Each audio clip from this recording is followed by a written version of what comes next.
Oi, pessoal. Então, dando continuidade à nossa disciplina, nosso assunto de hoje é bioeletrogênese. Então, esse assunto aborda sinapse, que nada mais é do que a comunicação entre os neurônios, né? A conversa entre os neurônios, potenciais de ação, que é atividade neuronal. Eu também posso usar como sinônimo esse termo, atividade neuronal ou estímulo elétrico do neurônio. Tudo isso é potencial de ação, né?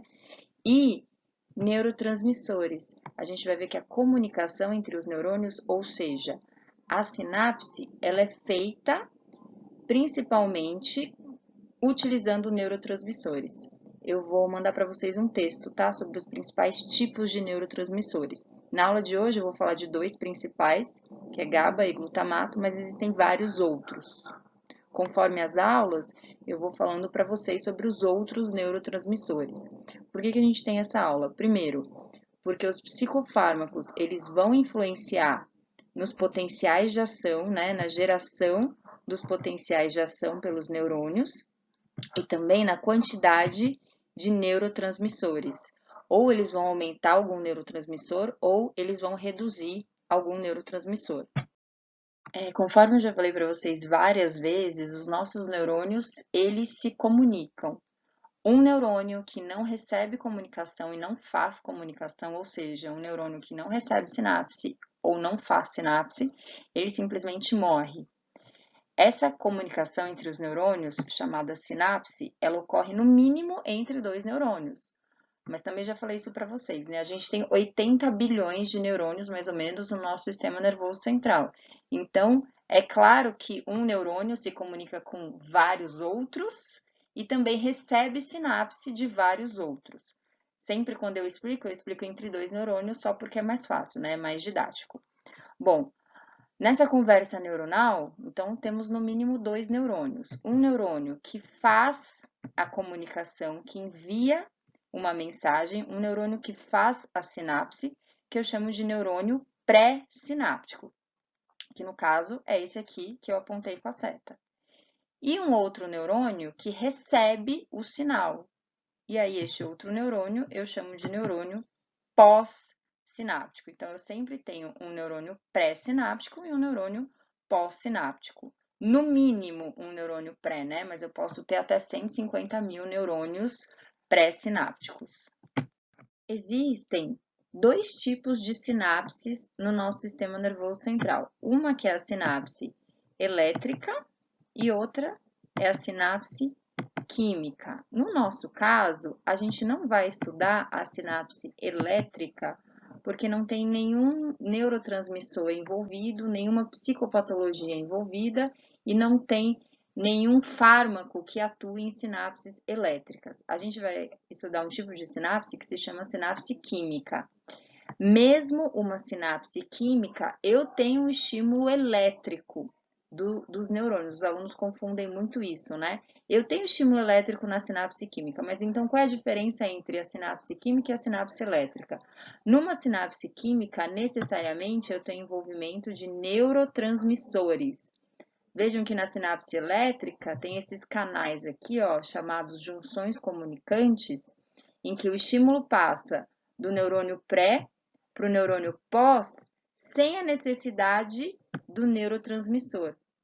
Então, na sinapse elétrica, eu não tenho neurotransmissor. Na sinapse química, eu tenho o estímulo elétrico e necessariamente um neurotransmissor. Por que chama sinapse química? Porque este neurotransmissor é uma substância química.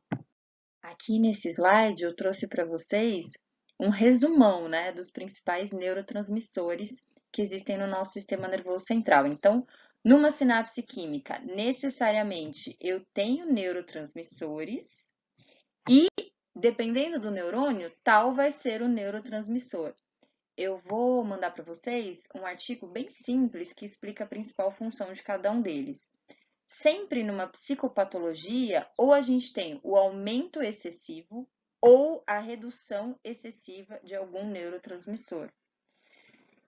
Dependendo da aula, aí eu explico melhor qual é o neurotransmissor que está em excesso ou o neurotransmissor que está reduzido. Na aula de hoje, eu vou destacar para vocês principalmente dois tipos, né? Que é o ácido gama-aminobutírico. Ácido gama-aminobutírico a gente pode abreviar para GABA, vou tentar escrever aqui, sempre em maiúsculo, porque é uma sigla, né? GABA. O GABA é muito importante porque é o nosso principal neurotransmissor inibitório. Então, sempre que o neurônio recebe uma sinapse GABAérgica, ele tem redução da sua atividade. E outro neurotransmissor muito importante para a gente é o glutamato. Bom, GABA é o principal inibitório, glutamato é o principal excitatório. Então, sempre que um neurônio recebe uma sinapse glutamatérgica, ele tem aumento da sua atividade. Então, GABA, inibitório, glutamato, excitatório. Então, numa sinapse química, a gente sempre tem a presença de um neurotransmissor. Este neurotransmissor é produzido aqui nessa região do neurônio, que é o corpo celular, mas ele fica guardadinho aqui no terminal axônico. Então, quando chega um potencial de ação, né, um estímulo elétrico, este potencial de ação vai induzir a liberação do neurotransmissor a partir do terminal axônico do neurônio pré-sináptico. Quem vai receber este neurotransmissor é o neurônio pós-sináptico. Então, esse neurônio pós-sináptico, ele tem receptores para este neurotransmissor.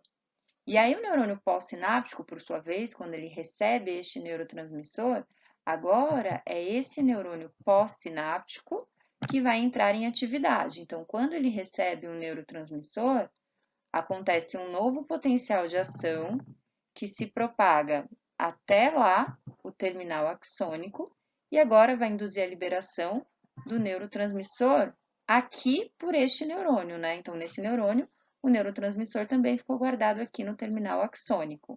Então, o que eu quero que vocês vejam é o seguinte: esse neurônio aqui, ele é o pós-sináptico deste aqui. Porém, ele também vai ter o seu potencial de ação, ele também vai fazer sinapse. Então, apesar dele ser o pós-sináptico deste neurônio, ele é o pré-sináptico de algum outro neurônio seguinte, né? Então, os nossos neurônios estão o tempo inteiro se comunicando, tanto recebendo sinapses quanto fazendo sinapses. Aqui nesse slide, a gente tem uma imagem ampliada da fenda sináptica. Então, aqui, ó, essa conexão entre neurônio pré-sináptico e neurônio pós-sináptico foi ampliada nessa outra imagem. Vejam que o terminal axônico do neurônio pré, ele não chega a se encostar com o neurônio pós. Tem um pequeno espaço aqui, ó, entre neurônio pré e neurônio pós. Esse pequeno espaço é onde ocorre a sinapse de fato. E esse pequeno espaço recebe o nome de fenda sináptica. Então, aqui, né, tem os neurotransmissores do neurônio pré que ficam guardados nessa bolsinha chamada vesícula sináptica. E aqui no neurônio pós tem os receptores para este neurotransmissor. Então, para a gente ver como que um neurônio funciona de fato, a gente precisa de alguns conceitos básicos de biologia. Então, até agora foi uma grande introdução. A partir desse slide, eu vou começar a explicar como ocorre a atividade neuronal. Então, vamos só relembrar alguns conceitos. Lá no nosso corpo, na corrente sanguínea e dentro das nossas células, inclusive dentro dos nossos neurônios, a gente tem vários tipos de sais minerais. Esses sais minerais que estão lá na tabela periódica, eles podem ganhar carga, ou seja, eles podem ficar positivos ou negativos. Quando um sal mineral ganha uma carga, quando um sal mineral fica positivo ou negativo, eu chamo esse sal mineral de íon. Então, íon nada mais é do que um sal mineral que adquiriu carga.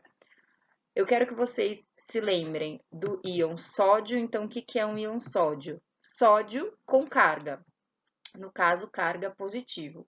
E do íon potássio. Então, nesse primeiro momento, eu vou utilizar esses dois íons, mas eu ainda vou falar para vocês do cálcio, do íon cálcio e do íon cloro. Então, sódio, potássio, cálcio e cloro estarão envolvidos no potencial de ação e na atividade neuronal. Bom, da onde vieram esses íons? Da nossa alimentação, né? A gente consome sais minerais e a gente tem diversos hormônios que controlam a quantidade desses sais minerais, tanto no nosso sangue quanto dentro das nossas células. Já falei para vocês também nas primeiras aulas que o nosso corpo gosta muito de equilíbrio, né, que eu chamo de homeostase. Então, o nosso corpo sempre tenta trabalhar em prol da homeostase. Um outro conceito bem básico de biologia é a difusão simples. O que diz a difusão simples? Se eu tenho uma alta concentração de um sal, né, ou de um íon no meio extracelular, ou seja, fora da célula, e baixa concentração deste sal mineral ou deste íon no meio intracelular, ou seja, dentro da célula, qual é a tendência deste sal? Passar do meio mais concentrado para o meio menos concentrado. Para quê? Para manter o equilíbrio. Então, aqui nessa imagem, a gente tem aqui, fora da célula, alta concentração. Isso aqui é a membrana da célula, a membrana plasmática, que pode ser a membrana do neurônio. E aqui é dentro da célula ou dentro do neurônio. Então, sempre que eu tenho uma alta concentração de um sal fora da célula, este sal vai tentar ir para a região de menor concentração. Isso se chama difusão simples. É a passagem do sal do meio onde tem muito para o meio onde tem menos. Isso é um processo fisiológico natural para manter a homeostase. Isso não envolve nenhum tipo de gasto energético. Esse tipo de transporte se chama difusão simples e quando o sal passa do meio de alta concentração para o meio de baixa concentração, a gente fala que este sal fluiu a favor do seu gradiente de concentração. No próximo slide, eu vou mostrar para vocês justamente o mecanismo contrário, quando um sal passa do meio de baixa concentração para o meio de alta concentração.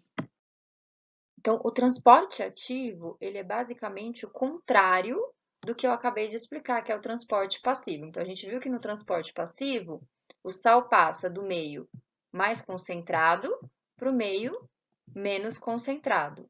No transporte ativo, ocorre justamente o contrário. É a passagem do sal do meio menos concentrado para o meio mais concentrado. Como isso é antinatural, é anti o nosso equilíbrio, é anti a nossa homeostasia, necessariamente envolve a necessidade de energia. Sempre quando a gente utiliza energia no nosso corpo, essa energia é na forma de ATP, né? Que é uma molécula química, adenosina trifosfato, que libera energia.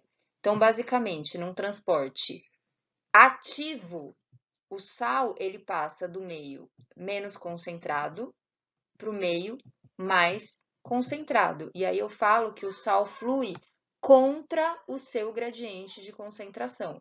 Então, na difusão simples que eu expliquei anteriormente, é a favor do seu gradiente de concentração. No transporte ativo, contra o gradiente de concentração.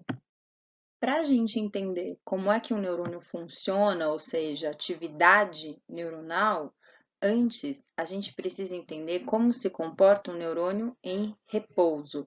Então, quando aquele neurônio não está tendo um estímulo elétrico, ele está em repouso. E como que é o repouso neuronal? Bom, então aqui nessa imagem a gente tem o meio intracelular, então aqui em azul é dentro do neurônio. Aqui é a membrana celular que envolve o neurônio e aqui é o meio extracelular, né, fora do neurônio. Numa situação de repouso, eu tenho muitos íons de sódio fora do neurônio e eu tenho íon sódio também dentro do neurônio, só que numa quantidade muito pequena. Bom, se eu tenho muito desse íon fora e só um pouco dentro, é uma tendência natural, né? Por difusão simples, que o sódio entre no neurônio. Com o potássio, é justamente o contrário. Eu tenho muitos íons de potássio dentro do neurônio e eu até tenho íons de potássio fora do neurônio, mas é uma quantidade muito pequena. Então, o que vai acontecer com o potássio? Se eu tenho muito dentro e só um pouco fora, a tendência natural do potássio é sair do neurônio. Então, por difusão simples, o sódio ele entra no neurônio a favor do seu gradiente de concentração e o potássio sai do neurônio também a favor do seu gradiente de concentração. Nesse slide, a gente tem exatamente a mesma figura que aquela anterior, mas eu acrescentei aqui uma bomba que se chama bomba de sódio e potássio. Aqui é só um pedaço da membrana celular do neurônio, mas essa bomba tem por toda a membrana celular. Então, ao longo de toda a membrana, eu tenho várias bombas desse tipo, bombas de sódio e potássio. Então, eu acabei de falar para vocês que eu tenho muito sódio do lado de fora e só um pouco de sódio do lado de dentro. Então, a tendência natural do sódio é entrar a favor do seu gradiente de concentração. Essa é a tendência natural do sódio, entrar e de fato ele entra. Só que vem esta bomba e pega o sódio que entrou e joga lá para fora novamente. Se essa bomba está jogando sódio para fora do neurônio contra o seu gradiente de concentração, então isso é um transporte ativo que exige gasto de ATP. Com o potássio, ocorre a mesma coisa, só que no caso, o potássio está dentro do neurônio. Então, eu tenho muito potássio dentro do neurônio e só um pouco de potássio fora do neurônio. A tendência natural do potássio é sair, nossa, exagerei aqui nessa seta, é sair do neurônio a favor do seu gradiente de concentração. E o potássio, ele sai. Só que vem essa mesma bomba e devolve o potássio lá para dentro.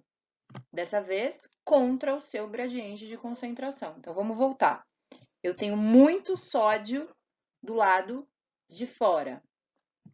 Muito sódio aqui do lado de fora. Só um pouco do lado de dentro. O sódio entra. Toda vez que o sódio entra, a bomba devolve ele lá para fora. E o potássio? Eu tenho muito potássio do lado de dentro, só um pouco do lado de fora. Então, o potássio, ele sai, só que toda vez que ele sai, a bomba vem e devolve o potássio aqui para dentro. Só que essa bomba tem mais preferência pelo sódio do que pelo potássio. Isso significa que a cada 3 sódios que a bomba joga para fora, ela devolve 2 potássios para dentro. Então, aqui, ó, a gente tem uma representação da bomba de sódio e potássio trabalhando. O sódio, ele entrou a favor do seu gradiente de concentração, veio a bomba e jogou 3 sódios para fora. Ao mesmo tempo que o potássio saiu a favor do seu gradiente de concentração e a bomba pegou esse potássio e devolveu para dentro. Sempre 3 sódios para fora, 2 potássios para dentro. Prestem atenção agora. Reparem que tanto o sódio quanto o potássio são íons com carga positiva. Acontece que, se a bomba joga 3 sódios para fora e 2 potássios para dentro, isso significa que eu tenho mais sódio fora do que potássio dentro. Resumindo, eu tenho mais carga positiva fora do que carga positiva dentro. Se eu tenho mais carga positiva do lado de fora, isso significa que fora é mais positivo. Se fora é mais positivo e dentro é menos positivo, então, de forma bem simplificada, dentro do neurônio é negativo em relação a fora. O meio intracelular é negativo em relação ao meio extracelular, porque no meio intracelular eu tenho menos carga positiva do que fora. Ok, então dentro do neurônio é negativo em relação a fora, o meio intracelular é negativo em relação ao meio extracelular. É negativo quanto? Menos 70 milivolts. Então, se eu pegar um eletrodo e mensurar a eletronegatividade de um neurônio em repouso, eu vou ver esse valor, menos 70 milivolts. Se o neurônio estiver nesse valor de menos 70, eu sei que ele não está recebendo naquele momento nenhum estímulo. Ok, agora esse neurônio recebe um estímulo. Este neurônio, esse gráfico, representa a eletronegatividade de um neurônio pós-sináptico. Então, quando ele recebe um estímulo, o que é esse estímulo? É a chegada de um neurotransmissor. No caso, um neurotransmissor excitatório. Então, aqui chegou glutamato neste neurônio, que a gente já viu que é o principal neurotransmissor excitatório. E agora o glutamato vai induzir a atividade desse neurônio. O que o glutamato vai fazer? O glutamato vai abrir canais de sódio. Então, a gente acabou de ver que tem muito sódio do lado de fora, só um pouco de sódio do lado de dentro. Quando o glutamato abre canais de sódio, o sódio entra no neurônio. A bomba continua jogando 3 sódios para fora, só que entra tipo 50 mil íons de sódio, de maneira que o neurônio começa a ganhar carga positiva. O potencial de ação ele acontece quando o neurônio começa a ganhar carga positiva. E essa carga positiva nada mais é do que o sódio que vai começar a entrar. Então vejam que ele estava no seu repouso, menos 70. Conforme começa a entrar sódio, ele vai ficando positivo. Quando atinge o limiar, que é menos 50, ocorre o que a gente chama de despolarização. O que é a despolarização? É a inversão de carga. O neurônio estava a menos 70 no seu repouso. Entrou tanto sódio, tanta carga positiva, que este neurônio foi a mais 30. Ele foi do negativo para o positivo. Ele sofreu uma despolarização neuronal. Isso é o potencial de ação. Esse mesmo estímulo que induziu a abertura dos canais de sódio, esse mesmo estímulo que fez o sódio entrar, também induz a abertura de canais de potássio. Acontece que esses canais de potássio, eles demoram para se abrir. Eles só vão se abrir aqui, ó, quando já tiver ocorrido a despolarização neuronal. Então, neste ponto, os canais de sódio se fecham e agora se abrem canais de potássio. Eu tenho muito potássio dentro do neurônio, só um pouco de potássio fora do neurônio. Então, qual é a tendência do potássio? Sair do neurônio. E ele sai. A bomba continua tentando jogar o potássio para dentro, mas ela joga 2 potássios para dentro. Sai tipo 50 mil potássios, 50 mil íons de potássio. Então, o que acontece com o neurônio? Ele começa a perder carga positiva. Esse processo se chama repolarização. Então, o potássio que é positivo começa a sair, o neurônio começa a perder carga positiva e volta ao seu repouso.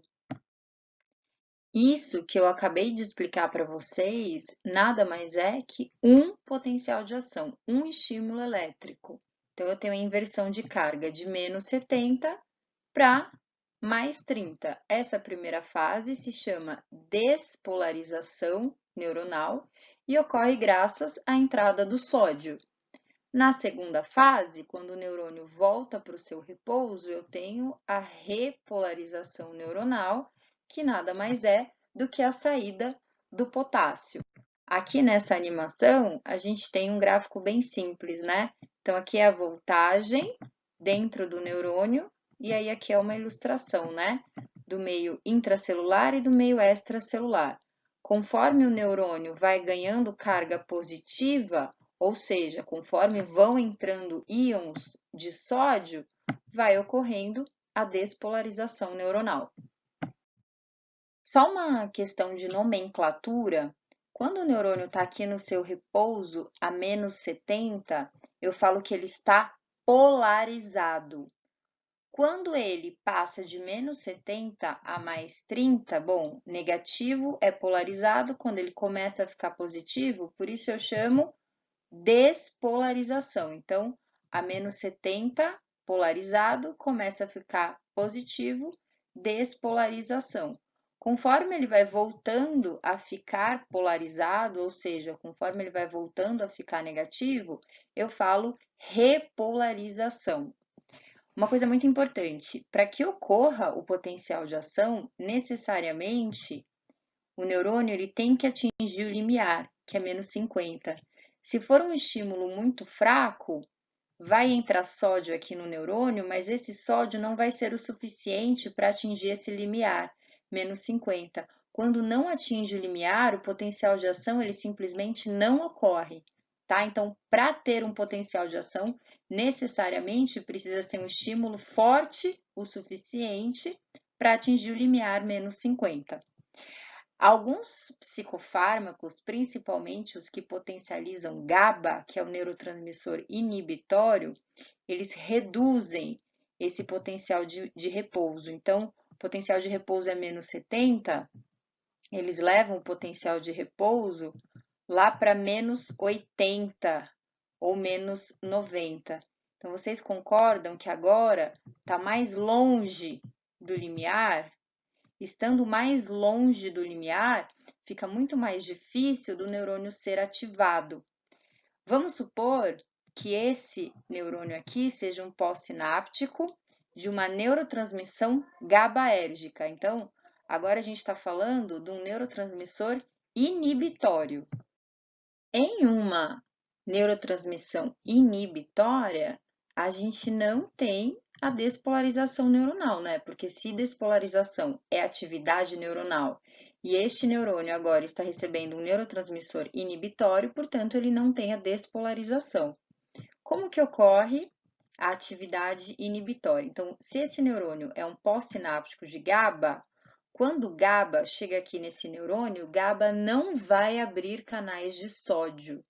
GABA abre canais de cloro negativo. Cloro negativo eu chamo de cloreto. Então, agora eu estou falando de um outro íon, que não é nem sódio nem potássio. É o cloro negativo, o cloreto. Bom, se GABA abre canais de cloreto, isso significa que entra carga negativa no neurônio. Eu tenho muito cloreto do lado de fora do neurônio, só um pouco de cloreto do lado de dentro. Então, se ocorre a abertura de canais de cloreto, o cloreto entra deixando aquele neurônio ainda mais negativo. Então, vai, conforme eu desenhei no slide anterior, vai para mais ou menos menos 80. Isso significa que está mais longe do limiar, mais difícil daquele neurônio ser ativado. Se é uma sinapse excitatória, então se entra sódio, é exatamente o que eu acabei de explicar. Se entra o sódio, entra carga positiva e aí o neurônio, consequentemente, tem a despolarização. Então, simulando um neurotransmissor excitatório. O principal excitatório que eu falei para vocês é glutamato. Então, o glutamato abre canais de sódio, que é carga positiva. E aí, quando o sódio entra, quando o neurônio ganha carga positiva, aí sim tem a despolarização. Então, de forma muito simples, glutamato excita o neurônio, induz a entrada de sódio, GABA reduz a atividade neuronal, porque induz a entrada de cloreto, carga negativa. Bom, então o que eu acabei de explicar em relação à atividade neuronal, então uma sinapse excitatória, é a ocorrência de um potencial de ação ou a despolarização. Então aqui a gente tem um neurônio em repouso. Quando chega um estímulo, a despolarização, entrada de sódio, saída de potássio, ela começa aqui no começo do axônio e ela vai se propagando por todo o axônio até chegar aqui no terminal axônico. E aí, quando chega lá no terminal axônico, este potencial de ação vai induzir a liberação de um neurotransmissor. Então, vamos ver no próximo slide como que isso acontece. Aqui nesse slide, a gente tem, então, o terminal axônico do neurônio pré e aqui, ó, a membrana do neurônio pós, de forma ampliada, lógico. Então, quando chega um potencial de ação aqui nessa região, então o potencial de ação veio vindo lá do começo do axônio até o terminal axônico. O que esse potencial de ação faz? O que esse estímulo elétrico faz? No terminal axônico, a gente tem canais de cálcio dependentes de voltagem. Então, esse é o último íon que eu vou falar para vocês, é o cálcio. Esses canais de cálcio dependentes de voltagem, eles só se abrem quando chega o estímulo elétrico, quando chega o potencial de ação. Então, eu tenho muito cálcio do lado de fora, só um pouco de cálcio do lado de dentro dos neurônios. Qual é a tendência natural do cálcio? Entrar no neurônio. E o cálcio, ele entra no neurônio. E o que o cálcio vai fazer? O cálcio vai pegar esses neurotransmissores que estão aqui nessa bolsinha, na vesícula sináptica, e vai fazer com que estes neurotransmissores sejam liberados aqui na fenda sináptica. Então, vejam, o potencial de ação, ele funciona para abrir esses canais de cálcio dependentes de voltagem. Quando o cálcio entra no neurônio, é o cálcio que vai induzir a liberação daquele neurotransmissor na fenda sináptica. Então, vamos supor que este neurotransmissor seja o glutamato, que é um neurotransmissor excitatório. Então, o glutamato, ele vai se ligar nos seus receptores, que estão na membrana pós-sináptica, e agora, no neurônio pós-sináptico, o glutamato vai induzir a abertura de canais de sódio no neurônio pós. E agora, quem vai sofrer um potencial de ação ou uma despolarização neuronal é o neurônio pós-sináptico. E aí, este neurônio pós-sináptico faz um potencial de ação, faz uma neurotransmissão com outro pós-sináptico. E assim por diante, de forma muito coordenada em todo o nosso sistema nervoso central. Esse slide, ele explica de uma forma um pouco resumida tudo que eu acabei de falar para vocês. Então, a gente tem no começo um potencial de ação, calma aí que já vai chegar o estímulo elétrico aqui.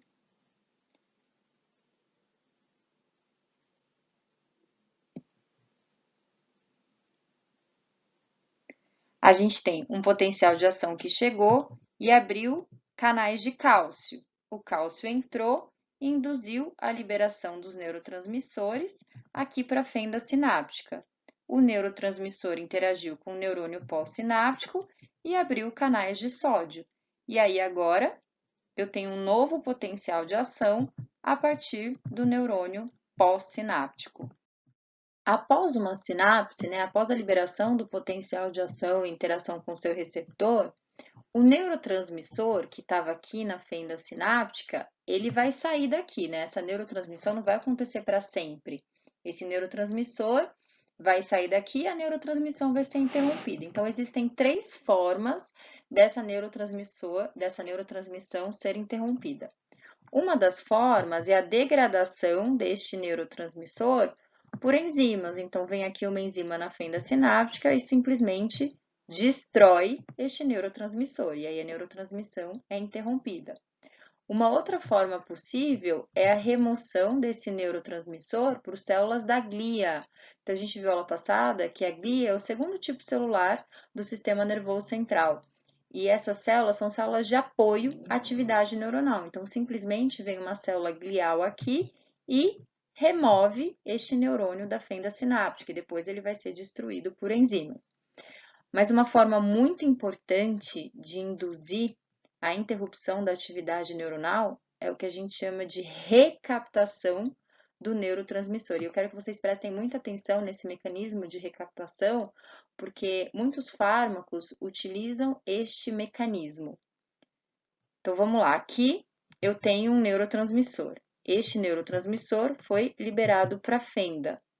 Depois que ele exerce a sua ação, este neurônio pré-sináptico que induziu a liberação do neurotransmissor, ele pode simplesmente recaptar este neurotransmissor de volta. Então, ele pega esse neurotransmissor e guarda novamente nas vesículas sinápticas. E isso é muito interessante, porque ele vai usar aquele neurotransmissor novamente, né? Então, não tem por que ele degradar todos por enzima. Então, alguns neurotransmissores serão recaptados de volta aqui para o terminal axônico para serem utilizados novamente quando tiver um novo potencial de ação. Existem alguns fármacos que impedem esse mecanismo de recaptação dos neurotransmissores, que são os inibidores da recaptação. Já na aula que vem, que é a aula sobre antidepressivos, a gente vai ver uma classe de fármacos que trabalha assim, inibindo a recaptação. Eu quero que vocês prestem atenção no seguinte: se a recaptação, se esse mecanismo que eu acabei de explicar, que é a recaptação, interrompe a neurotransmissão, então sempre que um fármaco inibir esse mecanismo de recaptação, isso significa que este fármaco está deixando este neurotransmissor mais tempo aqui na fenda sináptica.